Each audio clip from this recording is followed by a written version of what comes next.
সংবিধান সংস্কার কমিটি আপনার প্রপোজাল দিয়েছে যে নারীর এখন আমরা যদি আমাদের বৈষম্য দূর করতে চাই, তখন সেদিন মুজিবুর রহমান মঞ্জু একটা ভালো কথা বলেছে যে কোন নারীরা রাজনীতিতে আসে, যে নারীদের একটু স্বাধীনতা আছে, পুরুষের সাপোর্ট খুব দরকার হয়। দ্বিতীয় হলো যে সমস্ত নারীরা একটু স্বাধীন, মানে তাদের হাজবেন্ডের সঙ্গে ডিভোর্স হয়ে গেছে অথবা তারা বিয়ে করে নাই, তারা একটু স্বাধীন।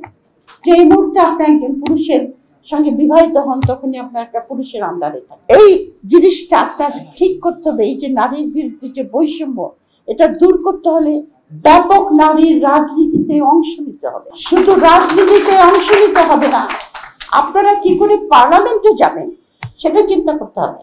কারণ পার্লামেন্টে সমস্ত নীতি নির্ধারণ করা হয়। আমাকে মিলি বলেছে ওনাকে ইলেকশন করলে ইলেকশন করবে। আমি বললাম মিলি তুমি ইলেকশন করলে আমি তোমার ক্যাম্পেইন করতে যাব।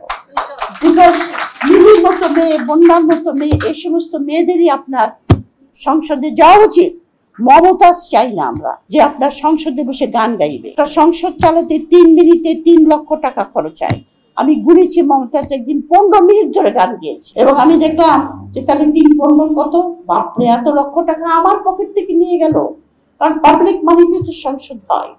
সুতরাং আমার কথা হলো যে প্রপোজালটা এসেছে সংবিধান সংস্কারে, যে 100টা নারীকে সিট দেওয়া হবে, এটা কিন্তু একটা শুভঙ্করের ফাঁকি। এই 100টা সিট কেমন করে দেবে এটা আপনারা আলোচনা করবেন। তোমরা তো যাও মিলি কমিশনে, ওইখানে আপনারা আলোচনা করবেন যে আপনারা যে 100টা সিটের কথা বলছেন কেমন করে এদেরকে নিবেন পার্লামেন্টে। এখন বিএনপি বলেছে তারা নাকি 50টা থেকে 100টা সিটে নিয়ে যাবে। তার মানে যেটা মিলি সেদিন আমাকে বলছিল যে আপা তাহলে তো 50টা মমতাজের জায়গায় আমরা 100টা মমতাজ পাবো। তো এটা তো কোনো সলিউশন না। সলিউশন আপনি জনগণের প্রতিনিধিত্ব করতে কিভাবে সংসদে যাবেন, এটার অনেক রকম উপায় আছে।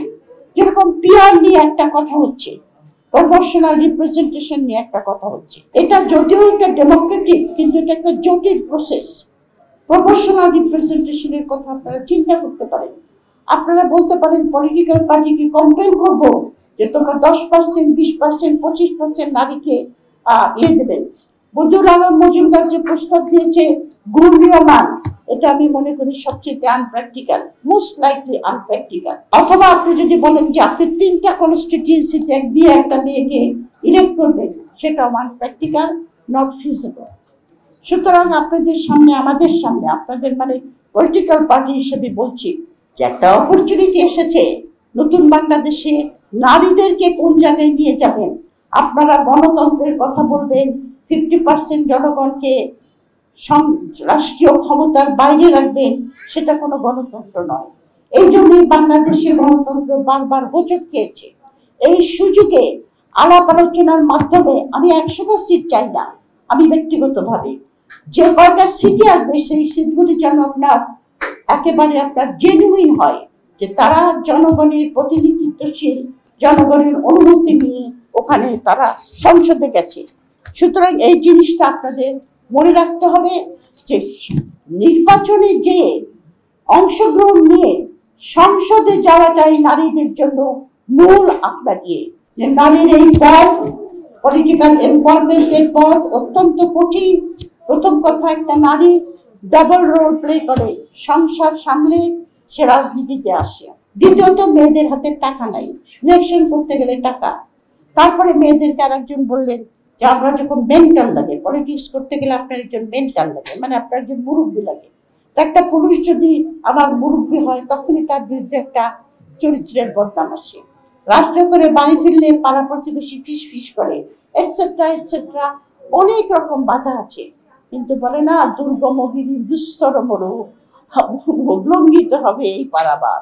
সুতরাং সব বাধা অতিক্রম করে এই party will take the lead. আমি আশা করি যে তারা এক ঝাঁক মহিলাকে এবার সংসদে পাঠাবে।